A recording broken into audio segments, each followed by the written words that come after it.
माहौल देखता हूं मध्य प्रदेश ऐसा प्रांत नहीं है, सागर ऐसा शहर नहीं है, जबलपुर ऐसा शहर नहीं है, हम सभ्रांत लोगों का शहर है। कांग्रेस ने एक सभ्य वातावरण इस देश को दिया है और इस सभ्य वातावरण को दूषित करने के लिए बीजेपी पता नहीं कौन कौन से हथकंडे अपनाना चाहती है। प्रजातंत्र कभी ऐसी चीजों को परमिट नहीं करता है।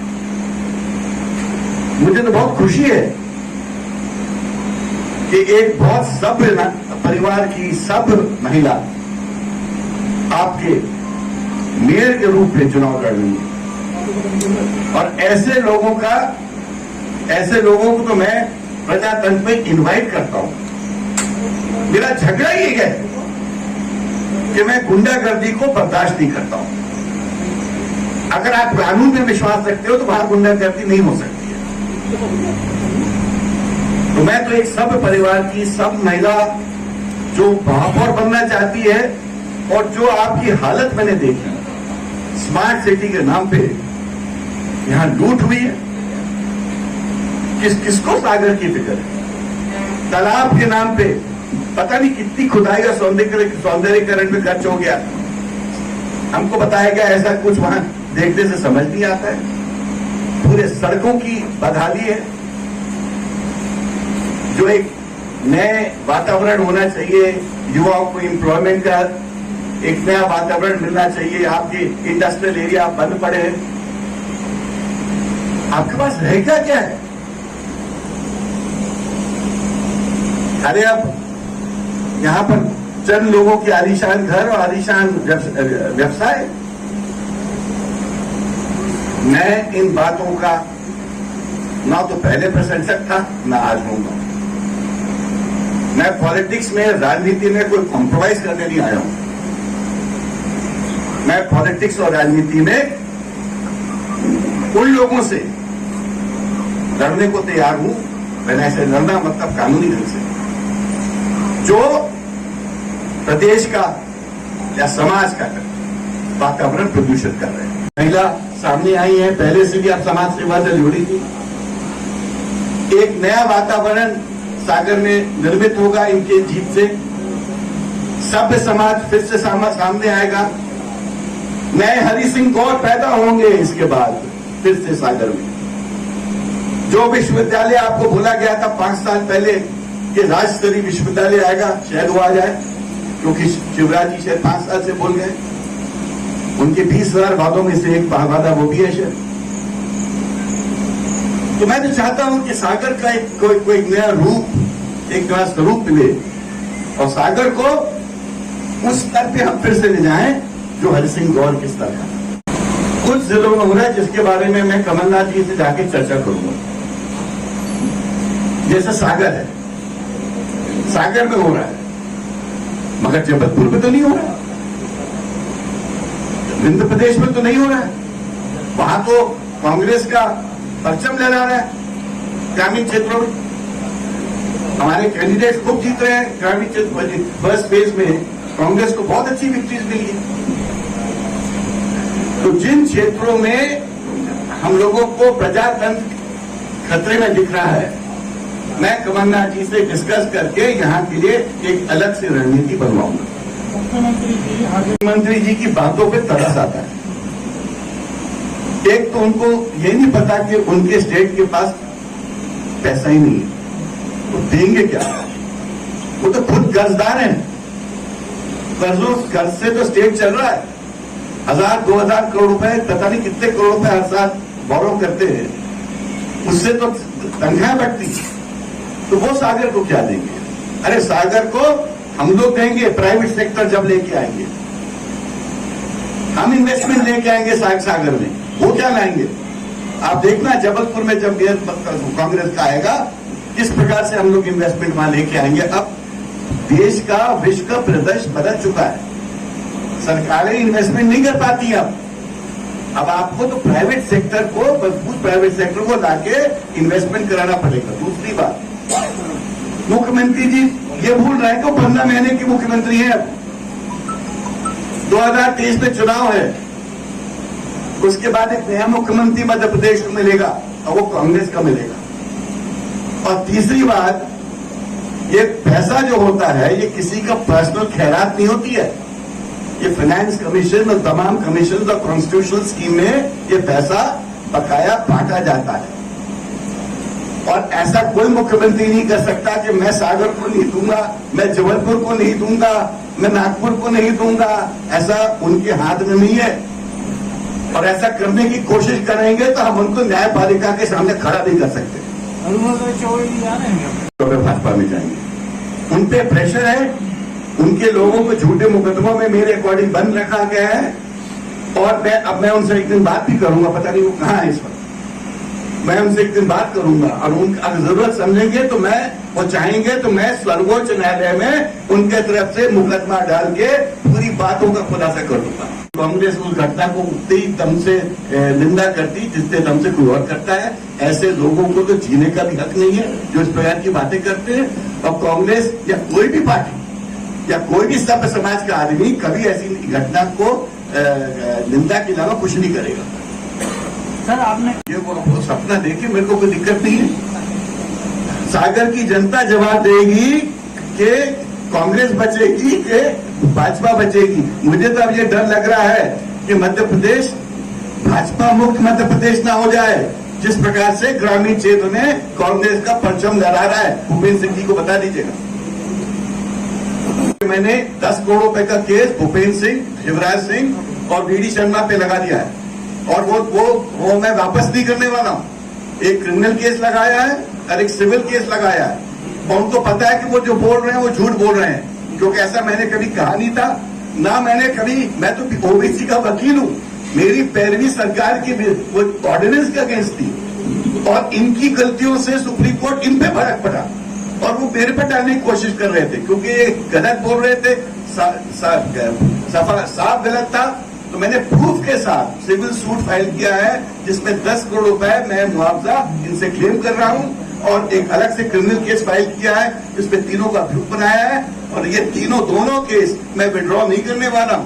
मैं इनको लॉजिकल एंड तक लेके जाऊंगा। तनखा जी, भारतीय जनता पार्टी के पास सत्ता है, आरएसएस है, संगठन है, पन्ना प्रमुख, डिजिटल उनका बूथ हो गया है, फोन से कनेक्टिविटी हो गई है। भाजपा के पास इस समय ऐसा क्या है? कांग्रेस के कांग्रेस चीजें हैं, जनता है और न्याय है। न्याय भी है और जनता भी है। पैसा, मसल, मनी और ये जो दुनिया भर की जो इस तरह की चीजें हैं ये क्षणिक होती है, ट्रांजिएंट होती है, कुछ दिन तक चलती है। उसके बाद जनता और न्याय से ही समाज चलता है। कहाँ चूक हो जाती है कांग्रेस? नहीं, वो पुरानी बात हो गई। अब नई इबादत, नई कहानी अब इस इलेक्शन से स्टार्ट हो चुकी है। आप पता चला दीजिए जबलपुर में माहौल क्या है, आप पता चला लीजिए इंदौर में माहौल क्या है। मैं तो खुद होके आया हूं। आपके यहाँ का माहौल बहुत अच्छा है, कटनी का माहौल बहुत अच्छा है, तमाम जगहों का माहौल बहुत बढ़िया है। एक बदलाव का वातावरण है। लोग इन लोगों के 15 या 25 साल के गवर्नेंस से त्रस्त हो चुके हैं। ये तो ट्रिपल इंजन की सरकार थी आपके यहाँ तो ट्रिपल इंजन की सरकार थी सागर में। और सागर की बदहाली देखिए, क्या बदहाली है सागर की, क्या स्मार्ट सिटी है। कितना खर्च हो चुका है स्मार्ट सिटी में? 1000 करोड़, 1600 करोड़, पता नहीं मुझे। 1680 करोड़ का कुछ आपको दिख रहा है यहाँ पर? क्या दिख रहा है? नेता प्रॉस्परस हो गए, सागर नहीं हुआ है। तो मैं निश्चित रूप से आपसे बोल रहा हूं कि न्याय और जनता बदलाव दो चीजें लाती है। जब अन्याय होता है तो न्याय के लिए आता है बदलाव, और जनता वो बदलाव लाती है। तनखा जी, कांग्रेस ने स्मार्ट सिटी का कोई विरोध नहीं किया। आप तो खैर बोल रहे हैं, लेकिन 7 साल में कोई कांग्रेस का विरोध नहीं दिखा। नहीं, क्यों नहीं कर? कमलनाथ जी ने भी कल बोला था। नहीं, वो तो आप बोलते, कमलनाथ जी 2 बार बोल के गए, पर ये स्थानीय कांग्रेस, स्थानीय कांग्रेस है, 2 जिला अध्यक्ष है कांग्रेस के, इन चुप क्यों रहते हैं? मुद्दे पे नहीं बोलते। आप एक आंदोलन बता दीजिए स्मार्ट सिटी के। हो सकता है कि आप लोग उसको छापते नहीं होंगे। कांग्रेस एक नहीं दिखाएंगे। इसने बोला कांग्रेस एक नहीं है, ये तो कांग्रेस की मजबूती पे आपको शक नहीं होना चाहिए। कांग्रेस बिल्कुल एक है, ये तो बीजेपी का शगुफा कि कांग्रेस एक नहीं है। वो एक मीम बनाया है, वो उन्होंने बताया कि जैसे रेखा जी का इनका झगड़ा हो रहा है, वो सरासर झूठ बोल के रेखा जी ये SC/ST का अपमान है, आपको कंप्लेंट करना चाहिए और नॉन बेलेबल ऑफेंस है, और जिन्होंने ये झूठा मीम बनाया है उनको आप अरेस्ट करने का डिमांड करिए। और इसमें जो आप जो कह रहे हैं ना, रेखा जी ने रेगुलर स्मार्ट सिटी के अंदर जो करप्शन हुआ उसका धरना किया, प्रदर्शन किया। अच्छा, एक चीज आप लोग जिस तरह से भ्रष्टाचार मैं समझता हूँ पूरे हिंदुस्तान में नहीं है, उससे ज्यादा भय, आतंक और भ्रष्टाचार सागर में है। और सागर में जिस तरह की गुंडागर्दी है, मैं समझता कि हिंदुस्तान के बिहार जो सबसे खतरनाक प्रदेश था, वहाँ पे भी ऐसी गुंडागर्दी नहीं है कि यहाँ पर जनप्रतिनिधि और मुख्यमंत्री जिस तरह की भाषा का प्रयोग करते। राजीव गांधी ने जो संविधान संशोधन किया था उसमें ये जिले की सरकार है, ये जिले की मुखिया बनेगी और वो सरकार किसी के सामने खैरात या भीख नहीं मांगेगी। मुख्यमंत्री का कर्तव्य है उसकी छाती पे चढ़कर हमारी महापौर की प्रत्याशी पैसे लाएंगी, क्योंकि ये जनता के टैक्स से नगर निगम चलता है। जो संविधान संशोधन में 79 अमेंडमेंट था उसके अंदर हर नगर की सरकार को, गांव की सरकार को अधिकार है। और यही कारण है कि जहां पर छत्तीसगढ़ में कांग्रेस की सरकार है, हमारे देश के प्रधानमंत्री के विरोध के बावजूद वहां पर अब मुक्त होने वाली धनराशि नहीं रुकती। आज भी राज्यों में ऊपर से अगर पहले 3-4 राज्यों में देखेंगे तो छत्तीसगढ़ है। तो इस तरह का कहना, इस पर तो उन पर 420 का मुकदमा मुख्यमंत्री पर दर्ज होना चाहिए कि आप जनता के साथ धोखाधड़ी कर रहे हैं। उनके बाप का पैसा नहीं है, जनता के टैक्स का पैसा है और मुख्यमंत्री के पद पे बैठे हैं, संवैधानिक पद है। उन्हें ये कहने का हक नहीं है, न सागर में न भोपाल में, कि अगर दूसरी सरकार आएगी तो लड़ाई होगी। ऐसा नहीं है। फेडरल स्ट्रक्चर है, संघीय ढांचा है।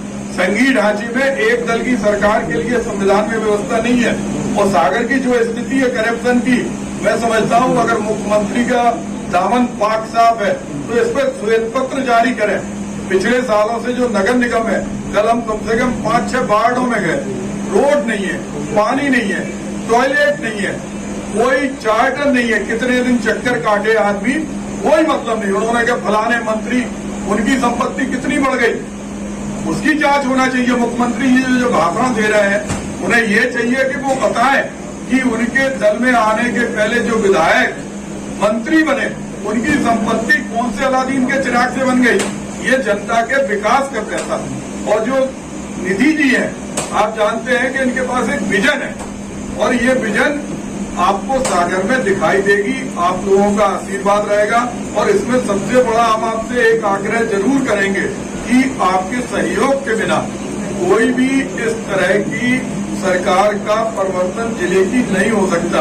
आप इनसे पूछेंगे, इतने बार इनका महापौर था, सागर में आज भी पीने का पानी अधिकांश क्षेत्रों में नहीं पहुंचता। सड़क नहीं है, टॉयलेट नहीं है, पार्क नहीं है, केवल एक जिम है। आप कहीं कोई लाइट एंड साउंड का प्रोग्राम नहीं होता। जो तालाब है, और हरी सिंह गौर एक ऐसी शख्सियत है जिन्होंने पूरी दुनिया के अंदर सागर का नहीं हिंदुस्तान का नाम गौरवान्वित किया। जिले में इनकी सरकार, प्रदेश में इनकी सरकार, राष्ट्र में इनकी सरकार। उनको भारत रत्न क्यों नहीं देते? भाई सुनील जैन जी और हम लोग रघु ठाकुर के साथ जंतर मंतर पर लगातार इस बात का धरना देते हैं कि कम से कम अगर आपके मन में एक बार भी स्नेह है तो हरि सिंह गौर जी को भारत रत्न दीजिए। और मैं कहते हैं हम आपके माध्यम से कि आप मां सरस्वती के मानस पुत्र हैं और उसमें आपके हाथ में ताकत है। आप खुद जाके देखोगे स्मार्ट सिटी किसे कहते हैं। स्मार्ट सिटी दीवार पर चित्र बनाने से और उसमें घोटाला करने से कोई स्मार्ट नहीं हो जाता। पीने का पानी नहीं है, चलने की सड़क नहीं है, ट्रैफिक अतिक्रमण देखो, पार्किंग नहीं है बाजार के अंदर, कहीं आप रुक नहीं सकते। अब स्मार्ट सिटी अगर आपको देखना, आप छत्तीसगढ़ का रायपुर देखिए, रायपुर के अंदर एक जगह आपको पार्किंग की दिक्कत नहीं मिलेगी। आपको कहीं ऐसा नहीं मिलेगा कि जहां किसी आदमी को पीने का पानी नहीं मिल रहा। सड़कों में एक गड्ढा नहीं होगा, यहाँ तो गड्ढे में हम सड़क देखते हैं। कुछ भी मुद्दा नहीं बचा है। पहले उन्होंने निधि जी का एक फोटो वायरल किया कि वो पैसे दे रही है, जबकि वो गुब्बारा खरीद रही थी। और अब भारतीय जनता पार्टी अपने निम्नतम स्तर पर आ चुकी है। वो कहीं ना कहीं अनुसूचित जाति वर्ग के साथ भावनात्मक रूप से उनको ब्लैकमेल करके चुनाव में उसका लाभ लेना चाहते हैं। कांग्रेस पार्टी कभी भी सबसे ज्यादा अगर किसी वर्ग की हितैषी रही है तो वो अनुसूचित जाति वर्ग की हितैषी रही है। मैं पिछले लगभग 11 सालों से सागर में जिला कांग्रेस की अध्यक्ष हूँ। इसका जीता जाता उदाहरण है भारतीय जनता पार्टी में पूरे प्रदेश में आप एक अध्यक्ष बता दीजिए अनुसूचित जाति वर्ग की महिला का, कहीं नहीं मिलेगा। पूरे भारत में बता दीजिए आप, कहीं नहीं मिलेगा। लेकिन कांग्रेस में है, और कांग्रेस लगातार अनुसूचित जाति वर्ग के और स्पेशली महिलाओं का सम्मान करती है। भाभी के साथ ऐसी कोई भी बात हमारी नहीं हुई है। हाँ, भारतीय जनता पार्टी के लोगों को अब कुछ भी नहीं बचा है। उन्हें मालूम है कि वो चुनाव हार रहे हैं। अगर उन्होंने अपमान किया है तो अपमान जब किया जब मुख्यमंत्री अनुसूचित जाति वर्ग के घर में जाकर नई थालियों में बाहर से बुनाए गए केटररों के द्वारा कालीन बिछाकर खाना खाने का जो ढोंग अनुसूचित जाति वर्ग के लोगों के घरों में जाकर करते हैं ना, वो अपमान करते हैं। वो दो नजरिए समाज को बताते हैं कि देखिए मैं अनुसूचित जाति वर्ग के घर में जाकर खाना खा रहा हूँ। क्यों बता रहे भाई अनुसूचित जाति वर्ग को अलग? जब इस समाज में सारे वर्ग अब एक साथ रहते हैं और सब एक साथ हैं, तो आप दो नजरिए बताने की गलती क्यों कर रहे हो? अगर आपको खाना खाना है तो ब्राह्मण वर्ग के जाके घर में खाओ, सारे अनुसूचित जाति वर्ग के लोगों को ले जाओ ब्राह्मण वर्ग के घर में और उनको वहां बिठाकर खाना खिलाओ। जब आप समरसता की बात करोगे, आप केटरर ले जाकर बाहर से फर्श बिछवाकर कालीन बिछाकर नए थाली में आप खाना खाकर अनुसूचित जाति वर्ग का जो अपमान लगातार कर रहे हैं उसको हमारा वर्ग कभी बर्दाश्त नहीं करेगा। और आने वाले चुनाव में, चूंकि मैं अनुसूचित जाति की हूँ और महिला भी हूँ, तो आने वाले चुनाव में इस बात का जवाब मेरा वर्ग और महिलाएं आने वाले चुनाव में भारतीय जनता पार्टी को देंगी। अनुसूचित जाति वहीं पर की है, इसको वोट बैंक आपके हाथ से न छुटके, इसके लिए क्या तैयारी?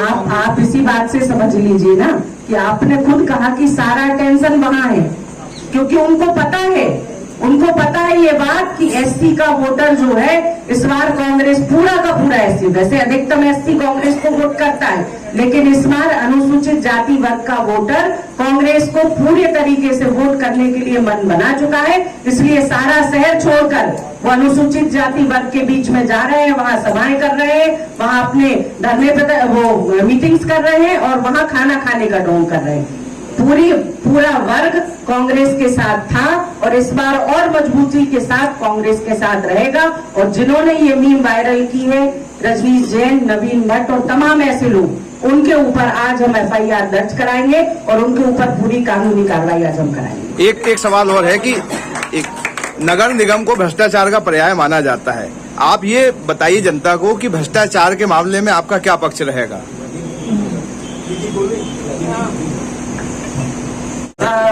कमीशन खोरी के लिए क्या किया जाएगा? निगम में सबसे ज्यादा हर विभाग में कमीशन खोरी, भ्रष्टाचार को बिल्कुल बिल्कुल बंद करेंगे कमीशन खोरी। और जिस तरह से मुझे आप इस पद पर लाए, सागर की नागरिक मेरे लिए भगवान के समान है, वो मैं उनसे प्रार्थना करती हूँ कि मुझे इस पद पर लाए। मैं एक बहुत अच्छा विजन लेके आपके सामने आऊंगी और इन सभी चीजों को धीरे धीरे, देखिए समय लगेगा, हर चीज में समय लगेगा। कल को आप ये ना कहें आपने ये बोला था और ये नहीं हुआ। धीरे धीरे जो बेसिक जरूरत है आम आदमी की, ये सब भी आएगा, लेकिन मैं इसको स्टेप बाय स्टेप आगे बढ़ाऊंगी। ये मेरा निवेदन है। इस सागर की जनता ही निधि जैन का चुनाव लड़ रही है। अब ये चुनाव जनता और सरकार के बीच में है। कांग्रेस कार्यकर्ता अपनी मदद कर रहा है और पूरी तरह से निधि चुनाव जीतेंगी। अफवाहें चलेंगी, तरह तरह के खंडन मंडन होंगे, उससे कहीं कोई फर्क नहीं पड़ने वाला है। जनता मन बना चुकी है और मन बना करके मेयर के रूप में निधि और कांग्रेस के वार्ड प्रत्याशियों को चुनाव जिता रहे। नहीं, आपको लग रहा है कि भारतीय जनता पार्टी के प्रत्याशी जनसंपर्क करते हुए दिखते हैं आपको, किसी डिबेट में आते हुए दिखते हैं आपको? पूरा का पूरा फोकस इलेक्शन का काहे पे रहता है भारतीय जनता पार्टी का? काहे पर हो गया है? उन्होंने कहा इलेक्शन तो भैया आखिरी के 3 दिन में जीते, मतलब सिर्फ लोकतंत्र का गला घोटने का जो अभियान है, ये जनता तो ठीक है, बच्चे जानने लगे, किसी से नहीं छिपाए कि आप क्या फोकस करना चाहते। आप हमारे उन एससी वार्डों के लिए बदनाम करना चाहते हो, उन पर फोकस क्या करते हैं वो, उन्हें क्या करना चाहते हैं, सब आप लोग जानते हैं। अभी सुशील तिवारी जी ने एक डिबेट में क्या बोल दिया, कहने लगे कांग्रेस के पोलिंग एजेंट नहीं मिलेंगे आपको, हम उनको उठवा लेंगे। ये लोकतंत्र का गला घोटना है कि नहीं? मतलब उनका सारा ध्यान है हम पोलिंग वाले दिन सारा खेल कर लेंगे, बाकी के दिन 1-1.25 महीना पूरी जनता निधि को हाथों हाथ लेकर कर रही है। निधि 50 किलोमीटर से ज्यादा 15 दिन में पैदल चल गई है, इसका कोई औचित्य नहीं। सारा का सारा ध्यान भाजपा का काय पर है और इनके मंत्रियों का कि बस जो कुछ करना है हम आखिर के 3 दिन में करेंगे। लेकिन हम आपको बता दें, इस बार ऐसा वो कुछ भी नहीं कर पाएंगे। धन्यवाद। होता या सागर के अंदर इन्हें डर नहीं होता तो मुख्यमंत्री घर घर जाके भीख मांग रहे वोटों की। तुम्हारे 3 मंत्री हैं, सांसद हैं, सारे विधायक हैं, और उसके बाद आपका महापौर है, जिला पंचायत आपके पास है, आप बार बार लोगों के बीच में वोट मांगने जा रहे हैं। इसका मतलब आपने भ्रष्टाचार बढ़ाया, कोई काम नहीं किया। जो नीखरा जी ने बात कही कि निधि का चुनाव जनता लड़ रही, जनता वर्सेस गवर्नमेंट का चुनाव है, और हमें लगता है कि आप लोगों का आशीर्वाद मिलेगा तो गवर्नमेंट को झुकना पड़ेगा। जब अंग्रेजों को आपने खदेड़ दिया था तो इनकी तो कोई हैसियत नहीं है।